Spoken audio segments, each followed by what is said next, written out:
아닐까? 빌립보 교회가 우리의 모델이 되었으면 좋겠다라는 생각을 해봅니다. 진정한 행복 공동체가 빌립보 교회가 아닐까라는 생각을 했기 때문에 그렇습니다. 세상이 너무 빨리 변화되고 있습니다. 그런데 이 변화는요, 기회를 가져옵니다. 그러니까 변화되는 것은 우리에게 기회일 수가 있습니다. 현재 AI로 인한 변화의 속도는 과거와 비교할 때 너무나도 빠르게 진행되고 있고요. 지난 20년, 10년, 그리고 제가 김포에 와서 교회를 개척한 30년, 20년, 10년 전, 그리고 지금을 되돌아봐도 변화를 거부하면 도태될 뿐이라는 사실은 변함이 없는 것 같습니다.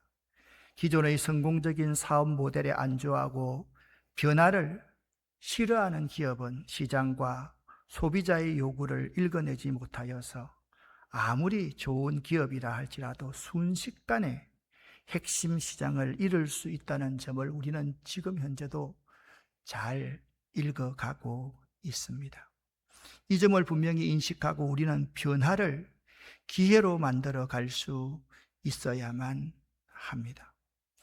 신앙은요, 교회 공동체는 기적을 쫓기보다 상식이 통하는 교회가 되어야만 합니다. 개인과 하나님 사이에는 신비가 있어야 됩니다. 기적이 있어야만 됩니다. 상식으로 설명할 수 없는 그 무엇이 있어야만 합니다. 그렇지만 우리 공동체 안에서는 상식과 기본이 통해야만 합니다.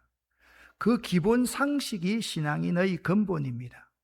공동체 안에서 특권의식을 가지면 그 특권의식은 반드시 공동체를 파괴합니다. 말이 앞서고 자기를 드러내려고 하고 자기가 이것을 이루었다고 하고 이유를 대고 자꾸 자기만을 앞세웁니다. 그 개인과 공동체는 얼마 있다가 사라지고야 말 것입니다. 한국 교회와 교인들은 잃어버린 교회의 정체성을 회복해야만 합니다. 그 교회의 정체성이 무엇입니까? 그것이 교회의 공공성이라고 생각을 합니다. 우리만의 논리를 가지고 우리만의 성 안에 문을 닫고 갇혀있는 교회 공동체가 되어서는 안 됩니다. 지난 코로나19 팬데믹은 한국 교회에 씻을 수 없는 상처를 남겼습니다. 경제적인 상처만 남긴 것이 아니라 교인들이 또한 교회에 대해 예배에 대해서 소홀히 한 그 상처를 말하는 것이 아닙니다. 그 상처는 외부의 박해 때문이기보다는 정부에서 우리를 핍박했니? 천만의 말씀입니다. 교회 내부의 민낯이 세상에 드러나여서 생긴 그의 자해에 가까운 것이 코로나19 상태의 교회였습니다. 교회의 모든 교인들이 벌거벗은 채로 세상 사람들이 바라보게끔 그렇게 만든 것이 코로나19 팬데믹이라고 생각되어집니다. 우리 예수님께서는 너희는 세상에서 빛과 소금이 되라 말씀하셨습니다. 우리는 빛과 소금만 관심하지 세상 가운데서 빛과 소금이 되라는 우리 예수님의 말씀을 잊기 참 쉬웠습니다. 또 잊어왔습니다. 우리는 세상 가운데 있지 않으면 안 되는 사람입니다. 이 세상이 얼마나 신속하게 변하는지 모릅니다. 앞으로 3, 4년 후에 지금 우리가 갖고 있는 핸드폰, 이 핸드폰이 옛날에 삐삐처럼 다 없어질 것입니다. 여러분, 지금 삐삐 차고 있는 사람이 있습니까? 아마 아무도 없을 것입니다.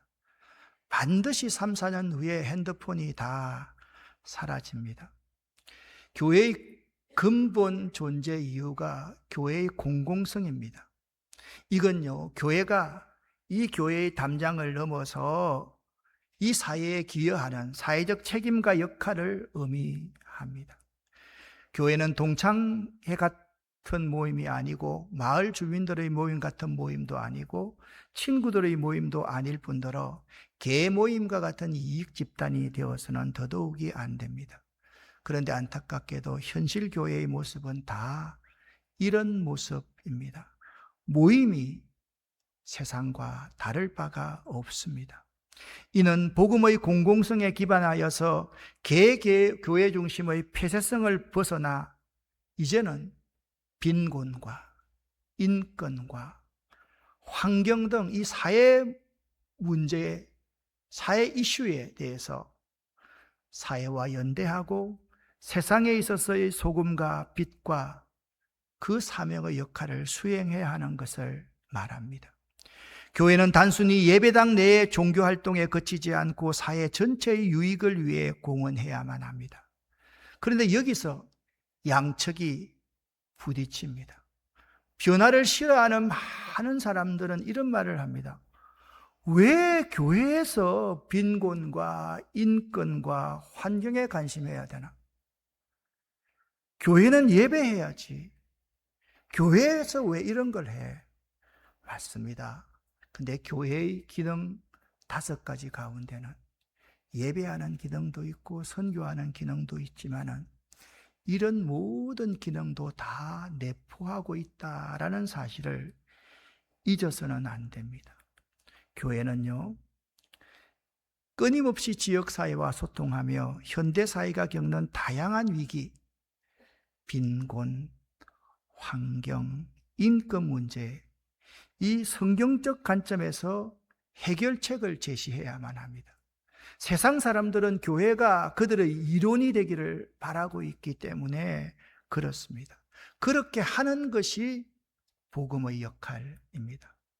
교회는요, 다원화된 사회 안에서 다른 사회기관들과 대화하며 공적인 목소리를 내고 책임을 다해야만 합니다.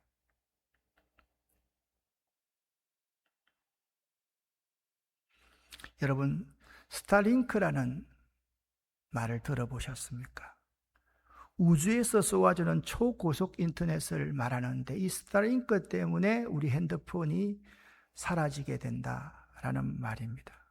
왼쪽은요, 위성이고요, 오른쪽은 현재 지구 위를 둘러싼 위성의 이름과 궤도를 보여주고 있습니다.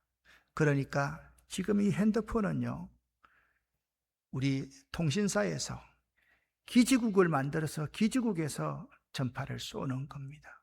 그래서 기지국에서 닿지 않는 그런 부분은 핸드폰이 잘 안 되고, 집에서도 이쪽 방에서는 되다가 이쪽 방에서는 안 되는 경우가 참 많습니다.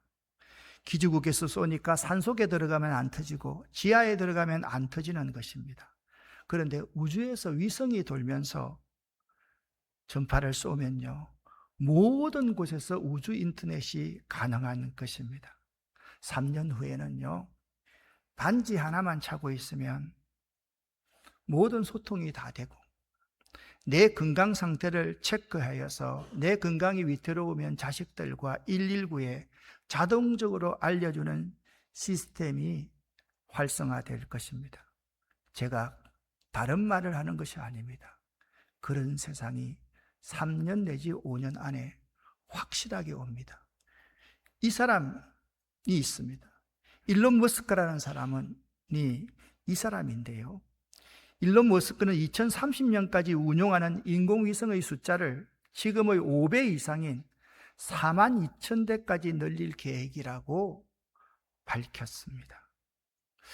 여러분, 이제 외국에 나가도 걱정할 게 없습니다. 안경 하나만 끼고 있으면요, 외국 사람이 그 나라 말로 이야기하면 여기서 통역해서 한국말로 들려줍니다.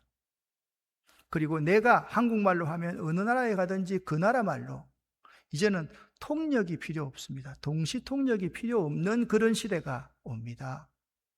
이 시대에 이 칩을 일론 머스크와 함께 만드는 기업이 우리나라 삼성입니다. 삼성이 이미 텍사스에 공장을 지금 짓고 있지 않습니까? 일론 머스크의 사무실과 30분 거리입니다. 이제는 이 대세를 말릴 수 없는 그러한 시대까지 왔습니다. 그런 변화되는 세상, 왜 이런 변화를 말하는가 하면 세상이 이렇게 빨리 변하는데 교회가 어떻게 대응해야 하는가의 문제를 운양동 10년 시대 바로 이 시점에서 우리가 함께 공감대를 형성해 보자라는 말입니다. 교회가 변화하는 이 시대에 적응하고 대응하는 면도 있어야 할 것이고, 변화하는 이 시대 가운데 지켜야 될 진리와 바른 가치가 무엇인가를 바로 알아야만 하는 것입니다. 우리가 여기가 좋사오니 하면서 변화를 거부하고 과거 지향적인 삶만 산다면 우리는 영원히 뒤처질 것이고, 예수의 복음 정신을 바로 구현하지 못하는 교회와 그런 그리스도인이 되고 말 것이기 때문입니다. 히브리서 13장 8절 말씀에 보면 예수 그리스도는 어제나 오늘이나 영원토록 동일하시다라고 말씀하고 있습니다. 이 복음에는요, 본질이 있고요, 복음에는 형식이 있습니다. 본질이라는 것은 시대가, 장소가 바뀌어도 절대 변하지 않는 핵심 가치를 말합니다. 신학적으로는 캐리그마라고 불리는데요, 그 중심에는 항상 예수 그리스도가 있습니다.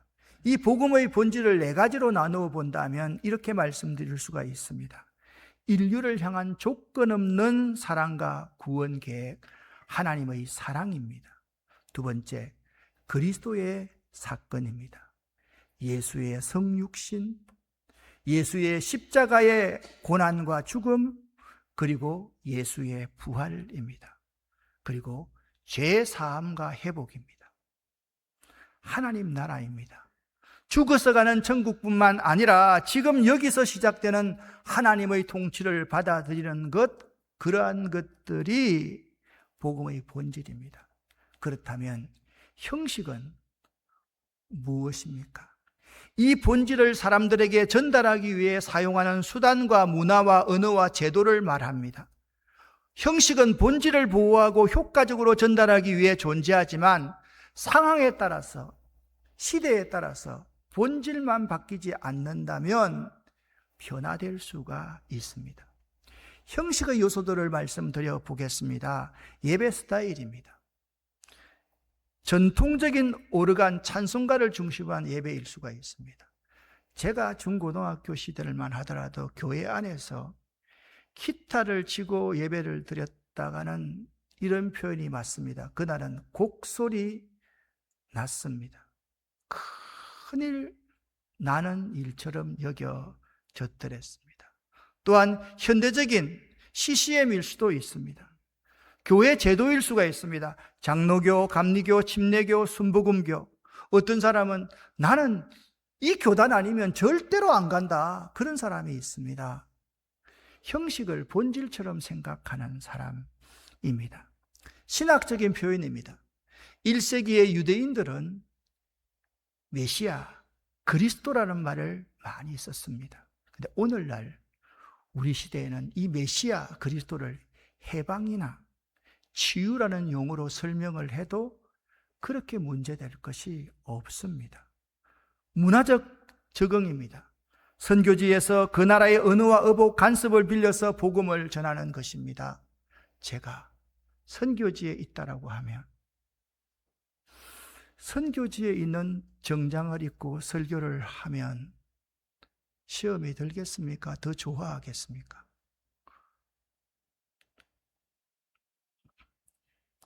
주의해야 될 점은 변화되는 세상 속에서 복음을 지키고 그 변화된 세상 속에서 그리스도인으로 살아가게 하는 사람, 그 인간이 문제입니다. 그런데 이 사람이 가장 중요하다라고 말씀을 드렸는데 또 한 가지 전제가 있습니다. 그 사람 역시 죄인이기에 하나님의 도움이 없이는 변화되는 세상 가운데 역할을 감당할 수 없다라는 것입니다. 이 사람이 본질과 형식을 잘 구분하지 못하면 두 가지의 극단적인 형태로 나타납니다. 하나는 율법주의나 형식의 절대화가 나타납니다. 제가 옷을 예를 들었으니까 예배 시간에 설교자인 목사가 반드시 양복을 입어야만 경건한 예배다. 가운을 입어야지 경건한 예배다.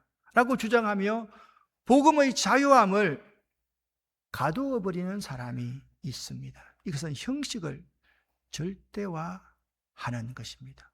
아니, 예배 시간에 오르간만 가지고 아카펠라로 예배를 드려야지 나와서 뭐 기타를 치면서 박수 치며 찬양하면서 한다? 나는 이런 거 싫어. 그러한 형식을 절대화시키는 사람이 많습니다. 또 하나는요, 이쪽 극단입니다. 자유주의자입니다. 세속적인 사람입니다. 본질을 훼손하는 사람입니다. 형식을 바꾸다가 본질까지 잃어버리는 경우입니다. 현대인의 입맛에 맞추기 위해서 예수의 십자가와 부활 같은 핵심 메시지를 빼버리는 아주 큰 오류를 범하는 그러한 목회자가 참으로 많습니다.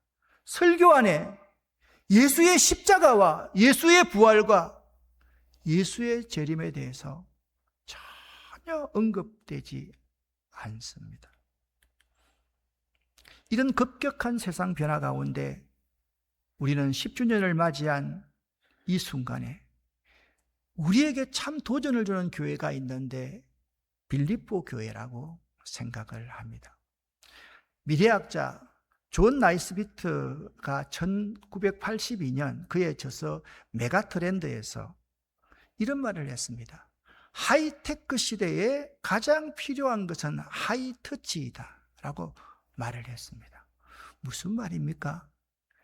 과학이 최고로 발달되는 시대일수록 흙의 가치가 중요하고 노동의 가치가 중요하고 사람의 감성, 사람 한번 손잡아주는 것이 그렇게 중요하다라는 것입니다.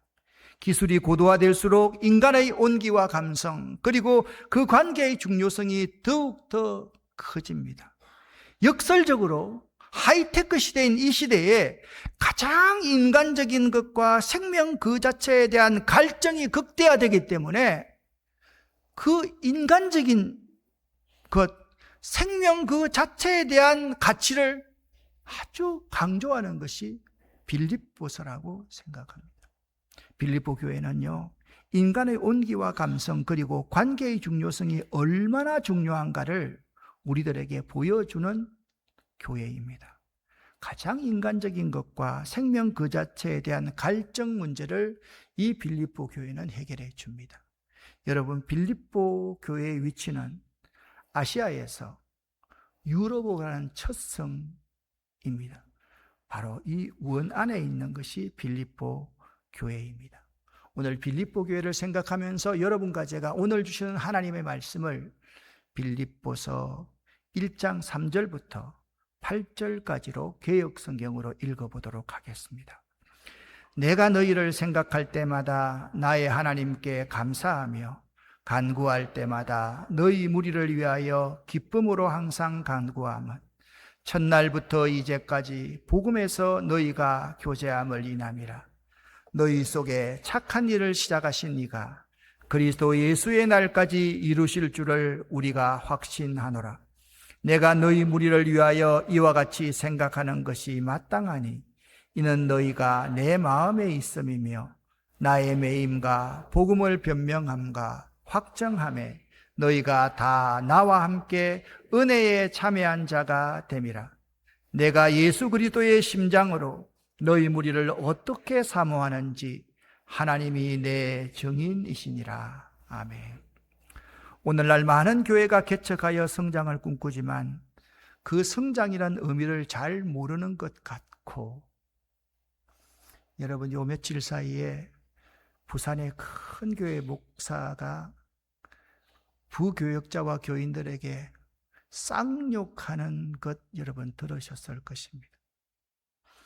아무리 비인격적인 사람이라도 교인만 많이 모으고 교회 돈이 많으면 그 사람이 유명한 사람으로 착시 현상을 일으키는 것이 오늘날 이 시대의 모습입니다. 성장이라는 성경적 의미를 잘 모르는 사람들이 참으로 많습니다. 진정한 행복 공동체를 찾기가 그리 쉽지 않습니다. 사도 바울은 감옥이라는 가장 어두운 곳에 갇혀 있으면서도 빌립보 교회를 생각하면서 기쁨을 고백했습니다. 빌립보서 4장 4절에 주 안에서 항상 기뻐하십시오. 다시 말합니다. 기뻐하십시오. 라고 권면하고 있습니다. 과연 무엇이 바울을 그곳에서 기쁨으로 미소 짓게 했을까요? 지금 이 시점에서 우리 교회가 본받아야 할 빌립보 교회의 세 가지의 특징, 기쁘고 행복한 바울, 기쁘고 행복한 교회를 지향하는 빌립보 교회, 그리고 우리 아름다운 교회가 되자 세 가지의 특징을 한번 살펴보겠습니다. 이것을 빌립보 교회의 세 가지 핵심 모델이라 이렇게 정의해 보도록 하겠습니다. 첫 번째 특징입니다. 첫날부터 이제까지 함께하는 교회, 복음에 참여하는 교회였습니다. 빌립보 교회의 가장 큰 특징은 참여입니다. 빌립보 교회의 가장 아름다운 특징을 나타내는 단어가 있다면 첫날부터 이제까지라는 1장 5절의 표현입니다. 이 표현이 빌립보 교인들의 모습을 사도 바울이 매우 잘 표현한 표현입니다. 여기서 함께한다는 말은 단순히 같은 공간에 있다는 뜻을 뛰어넘어서 우리가 잘 알고 있는 코이노니아, 즉 운명을 같이 하는 복음의 동반자 관계를 의미합니다. 빌립보 교인들은 바울이 마게도냐, 빌립보를 떠난 후에도 복음 전하는 일에 물질과 기도로 끝까지 동참했던 교회였습니다. 교회는요, 구경꾼이 머무는 곳이 되어서는 안 됩니다. 모두가 선수로 뛰는 경기장이 되어야만 합니다. 직분이나 연차에 관계없이 복음을 전하고 세우는 일에 나의 일처럼 뛰어드는 적극성이 필요합니다. 이 참여의 첫 번째 특징은요, 이들은 참여할 때 미루지 않고 적극적으로 응답했습니다. 빌립보 교회의 참여는 나중에 형편이 좋아지면 하겠다는 것이 아니었습니다. 나중에 건강이 회복되면 하겠다는 것이 아니었습니다. 나중에 돈 벌면 하겠다는 것이 아니었습니다. 바울이 빌립보에 도착해서 처음 만난 자주장사 루디아는 복음을 듣자마자 자신의 집을 개방했는데 그 개방한 집이 빌립보 교회의 시작이었습니다. 바울과 실라가요, 복음을 전하다가 귀신 들린 점치는 여인을 구원해 주었는데 그들 배후에서 돈을 벌던 사람들이 고소해서 바울과 실라가 빌립보 감옥에 갇히게 되었습니다. 온몸에 착고를 차고 수없이 맞았습니다. 그런데 그날 찬송과 기도 중에 지진이 일어나고 옥토의 문이 열려버린 것입니다. 간수가, 제수가 도망한 줄 알고 자결하려고 했습니다. 그때 바울 사도가 우리가 여기 있다라고 하니까 그 간수장이 감동하여서 즉시 바울의 상처를 씻어주고 즉시 온 가족과 함께 잔치를 베풀며 즉시 세례를 받고 복음 사역에 동참했습니다. 그러니까 빌립보의 모델은 은혜를 경험한 순간부터 바로 내 삶의 현장에서 복음을 위해 움직이는 적극성을 우리에게 배우도록 합니다. 참여는 적극적으로 할 수 있어야만 합니다. 참여의 두 번째 특징입니다. 지속성입니다. 많은 공동체가 시작은 뜨겁지만 시간이 지나면 식기 마련입니다. 하지만 빌립보 교회는 달랐습니다. 교인들 가운데도 마찬가지입니다. 처음에는 뜨겁습니다. 뭐 다 할 것 같습니다. 나중에는 전혀 그렇지 않습니다. 저는 참 신학을 하면서 행운하였습니다. 제 인생에서 목회학을 배울 때 목회학 교수님이 청량리 교회 원로 목사님이었던 임택진 목사님이셨습니다. 김동호 목사님이 가장 존경하는 분 가운데 한 분이죠. 그분이 이 목회학을 강의하면서 이런 말씀을 합니다.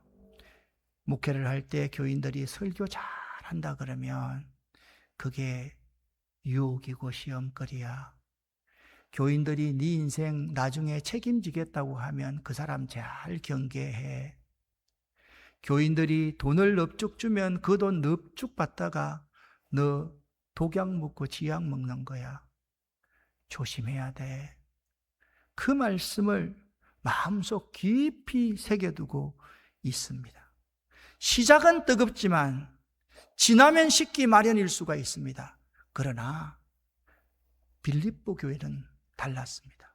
바울이 빌립보를 떠나 데살로니가, 고린도, 그리고 로마의 감옥에 갇히기까지 약 10년 넘는 세월 동안 그들은 변함없이 바울의 선교비를 후원하고 기도로 함께했던 교회가 빌립보 교회였습니다. 빌립보서 1장 5절 말씀을 보십시오. 너희가 첫날부터 이제까지 복음을 위한 일에 참여하고 있기 때문이라 라고 말씀하고 있고요. 4장 15절 말씀에 보면 빌립보 사람들아 너희도 알거니와 복음의 시초에 내가 마게도냐를 떠날 때, 마게도냐는 빌립보 교회를 말합니다. 떠날 때에 주고받는 내 일에 참여한 교회가, 헌금을 주었던 교회가 너희 외에 아무도 없었느니라 그렇게 말씀하고 있습니다. 바울이 가장 어려웠던 시기에 물질적, 영적 주고받는 일에 참여한 유일한 교회가 빌립보 교회였다라는 것입니다. 바울은요, 빌립보 교회에게 최고의 칭찬을 하는데 이들의 헌신을 이렇게 표현하고 있습니다. 여러분의 헌신이 하나님이 기쁘시게 받으실 향기로운 제물이라 그렇게 극찬했습니다. 저는 우리 아름다운 교회 교인들이 여러분의 헌신이 하나님이 기쁘시게 받으실 만한 향기로운 제물 되기를 예수 이름으로 간절히 축원합니다. 간절히 축원합니다. 진정한 참여는 이벤트가 아닙니다. 지속적인 과정입니다. 도중에 멈추는 것은 아니야만 못합니다. 상황이 좋을 때나 감옥에 갇힌 것 같은 위기의 때나 변함없이 자리를 지키는 것이 빌립보의 정신입니다. 성경 원문에서 참여를 뜻하는 코이노니아는 당시 상업적 용어로 쓰였는데요. 공동의 이익을 위해 자본과 노동력을 합치는 동업의 개념이었습니다. 빌립보 교인들은요, 바울을 돕는 것을 자선이라고 생각하지 않았습니다. 하나님 나라라는 거대한 프로젝트에 자신들의 재정과 기도를 투자하는 영적 동업으로 여겼던 사람들이었습니다. 이는 그들이 바울이 겪는 고난을 남의 일로 보지 않았고요, 자신들도 복음을 위해 고난받는 것을 당연한 특권으로 여겼기 때문에 그렇습니다. 빌립보 교회의 참여는 제일 먼저 여러분, 이 지갑이 열리는 겁니다. 지갑을 열어야 됩니다. 그리고 발이 움직이는 것입니다. 그리고 시간을 공유하는 실제적인 참여였습니다. 그들은요, 바울의 팬이 아니었습니다. 바울의 파트너였습니다. 두 번째 빌립보 교회의 특징입니다. 첫 번째는 뭐라고 말씀드렸습니까? 참여하는 것. 두 번째는 사랑이었습니다.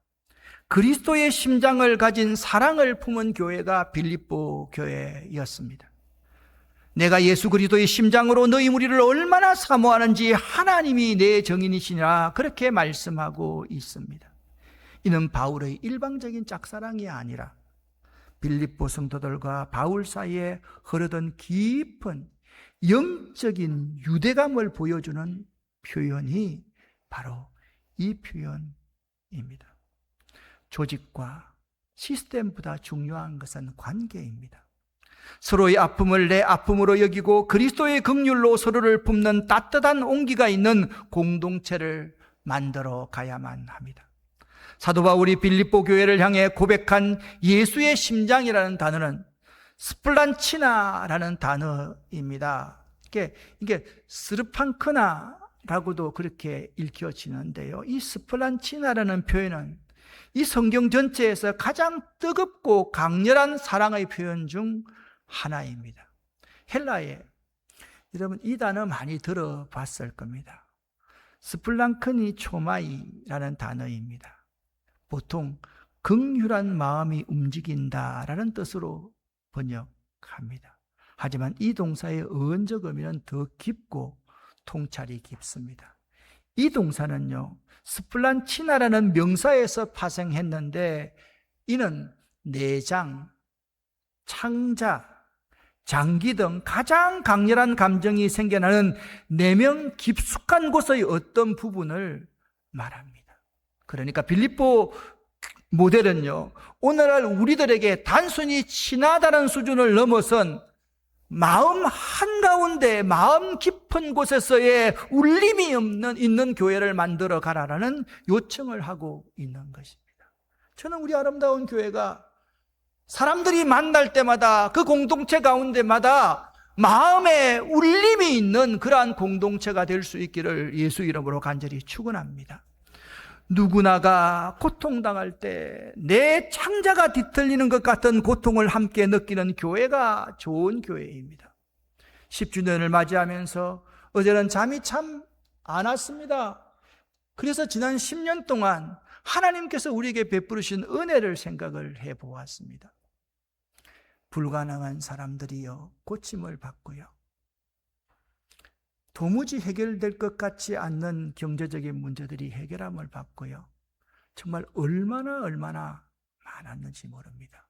그 모든 기적의 공통점은 하나가 있었습니다. 우리 공동체 가운데 누군가가 고통을 당할 때 우리 모든 구성원들이 내 창자가 뒤틀리는 것 같은 고통을 함께 느끼는 교회였기 때문에 여기에 놀라운 역사가 일어났음을 발견할 수 있었습니다. 예수님께서도 병든 자와 소외된 자를 보시고 불쌍히 여기셨다, 그렇게 말씀할 때 바로 이 단어가 쓰였습니다. 빌립보 교회의 사랑은 예의 바른 거리두기가 아닙니다. 상대의 아픔이 내 몸의 장기에서 느껴질 만큼 깊이 공감하는 체휼하는 사랑이었습니다. 바울은 자신의 인간적인 정으로 사랑한다고 말하지 않았습니다.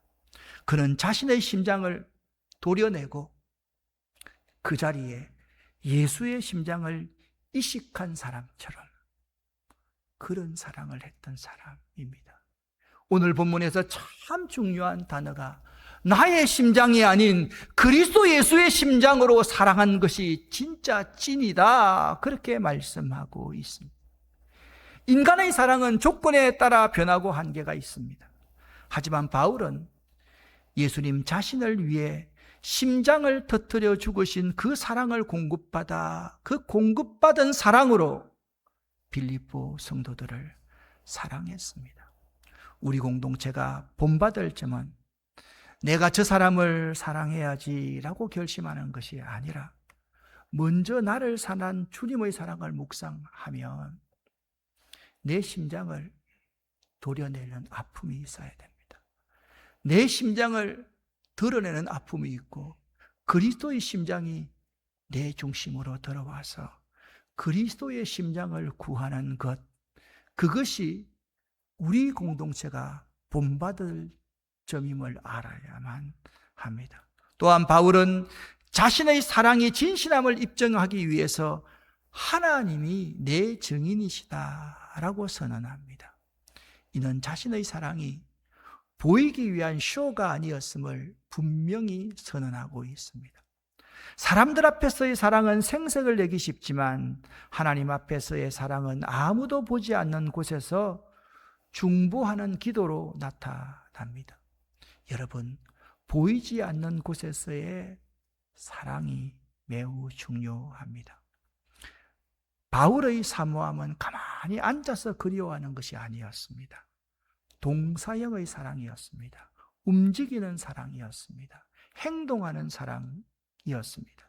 그들의 영적 성장을 위해 눈물로 편지를 쓰고 가장 소중한 동력자를 보내주며 자신의 생명을 내어주기까지 하는 행동의 사랑이 사도 바울의 사랑이었습니다. 이 사랑이 예수님의 심장을 이식받은 바울의 사랑이었던 것입니다. 빌립보 교회는 바울이 단순히 있다가 사역지를 옮기는 그런 사역지가 아니었습니다. 빌립보 교회 교인들은 바울의 가족이었고요, 바울의 전부였습니다. 비즈니스적인 관계에서는 결코 그리스도의 심장이 뛰지 않습니다. 돈을 앞세우면 결코 그리스도의 심장이 뛰지 않습니다. 오직 서로를 위해서 자기의 심장을 내어줄 준비가 된 이들 사이에서만 이 사랑은 전념될 수가 있습니다. 세 번째 빌립보 교회의 특징입니다. 빌립보 교회는 성숙함이 있었습니다. 첫 번째는 참여라 그랬고, 두 번째는 사랑이라 그랬고, 세 번째는 성숙함이라 말씀을 드렸습니다. 빌립보 교회라고 문제가 없었던 것은 아닙니다. 빌립보 교회에 오게 튀는 유오디아와 순두계라는 두 유력한 여성 리더의 갈등이었습니다. 바울은 두 리더의 갈등이 수면 위에 드러나자 이런 근면과 한 가지의 예를 듭니다. 오직 너희는 그리스도의 복음에 합당하게 생활하라, 그렇게 빌립보 교회에 근면하였습니다. 여기서 생활하라라는 헬라어 단어는 시민으로서의 의무를 다하라는 뜻입니다. 당시 빌립보 사람들의 자랑거리는 우리가 로마 시민이라는 자부심이었습니다. 사도 바울은 그 자부심을 영적으로 돌려놓습니다. 너희의 진짜 시민권은 로마에 있는 것이 아니라 하늘에 있다, 그렇게 그들에게 권면하고 있는 것입니다. 성숙한 성도는 세상의 방식이 아니라 천국 시민의 윤리와 도덕으로 교회 안의 문제를 해결합니다. 내 권리보다 복음의 체면을 더 소중히 여기는 태도가 성숙함의 시작입니다. 바울은 누구의 잘못을 따지는 대신에 이 정말 잘 알고 있는 예를 들고 있습니다. 여러분, 천국 시민처럼 행동하십시오 라고 권면하고 나서 이 예를 들었는데, 빌립보서 2장 5절부터 11절까지의 말씀입니다. 너희 안에 이 마음을 품으라. 곧 그리스도 예수의 마음이니 그는 근본 하나님의 본체시나 하나님과 동등됨으로 취하지 아니하시고 오히려 자기를 비워서 종의 모양으로 이 땅에 오셨고 죽기까지 복종하셨으니 그 십자가 위에서 죽으심이라. 여기서 끝나지 않습니다. 그러므로 하나님께서 십자가 위에서 죽기까지 복종하신 이 예수를 들어서 모든 이름이 예수의 무릎 앞에 무릎을 꿇게 하셨다. 그것을 예로 들어서 빌립보 교인들에게 말씀하고 있습니다. 유오디아와 순두계가 각자 옳았을지 모르지만 둘 다 예수님의 마음으로 내려갈 때 공동체는 비로소 하나가 될 수 있음을 말하고 있습니다. 성숙한 공동체는요, 누가 옳은가를 다투지 않습니다. 그리고 행복한 공동체는 누가 더 낮아질 것인가를 계속해서 성령 하나님이 요청하신다는 사실입니다. 성숙함이란 갈등이 없는 상태가 아닙니다. 갈등보다 복음이 더 크다는 것을 증명해내는 실력이 성숙함인 것입니다. 운양동 10주년, 우리들은 행복한 공동체를 지향합니다. 우리도 기쁨의 편지가 됩시다. 빌립보 교회는 바울의 자랑이었고 기쁨이었습니다. 세상의 행복은 재반 여건에 의해서 좌우되지만 성경적인 기쁨은 그리스도와의 관계에 뿌리를 둡니다. 성경적 기쁨은 하나님이 주는 복 때문이기도 하지만 가장 궁극적으로는 하나님 당신으로 인해 기뻐하고 즐거워하는 것입니다. 여러분, 기쁨은요, 인간의 의지로 짜내는 것이 아닙니다. 하나님과 동행할 때 자연스럽게 맺히는 열매입니다. 그래서 갈라디아서 5장 22절 23절에 성령의 9가지 열매를 하고 있으면서 사랑 즉 절제다. 그런데 제일 두 번째 덕목으로 사랑 즉 희락이다. 기쁨이다. 그렇게 말을 하고 있습니다. 우리 교회가 이 시대를 사는 많은 이들에게 소망을 주고 하나님께 기쁨이 되는 교회가 되길 예수 이름으로 간절히 소망합니다. 엄청나게 변하는 세상, 상상할 수 없는 세상의 변화에 대해서 복음을 위한 동력, 참여, 뜨거운 사랑, 그리고 끊임없는 성숙을 통해 우리 함께 제2의 빌립보 교회를 만들어 가기를 원하는데 그것은 멀리 있는 것이 아닙니다. 여러분, 이렇게 한번 해보시는 것이 어떻겠습니까? 도시농업 텃밭을 합니다. 여러분 먹기 위해서 농사 짓지 말고요. 그 농약 없는 거 잘 가꾸어서 주변에 아픈 분들에게 내 정성으로 재배해서 매일 배달해 주면 어떻겠습니까? 이런 성숙함이 우리 가운데 있을 때 정말 하나님 나라가 확장되어 갈 것 아닙니까? 우리의 지갑과 시간을 들여 복음의 파트너가 되십시다. 대가를 지불하지 않는 그러한 사랑은 없습니다. 예수의 심장을 이식받아 서로를 긍휼히 여기고 사랑해 보십시다. 내 주장보다 그리스도의 마음으로 하나가 되는 성숙함. 자, 진정한 행복한 공동체. 지금부터 만 28년 전에 우리는 지하실 35평에서 이렇게 시작했습니다. 그리고 하나님께서 이렇게 축복하셨습니다. 그리고 이 예배당을 만들어냈습니다. 그리고 이렇게 우리들이 운양동에서는 적어도 가장 교인들이 많이 모이는 생각 있는 교회, 가치를 지향하는 교회, 행복한 교회를 만들어냈습니다.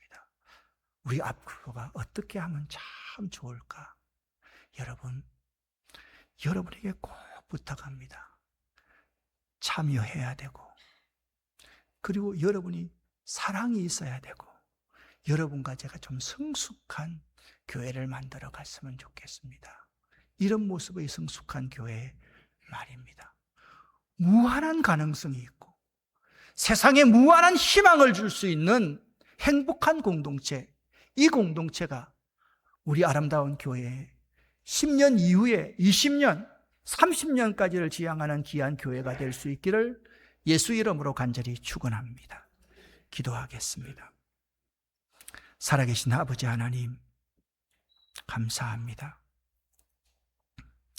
우리가 처음부터 지금까지 잘 참여할 수 있도록 도와주시고 내 심장을 도려내고 그리스도 예수의 심장으로 이식받아서 서로를 뜨겁게 사랑할 수 있는 저희들 될 수 있게 도와주시고, 그리고 문제 없는 교회가 아니라 문제가 있을 때 복음의 가치가 그 문제보다 훨씬 더 뛰어남을 발견해내고 교훈하는 귀한 성숙한 공동체 될 수 있도록 도와주시옵소서.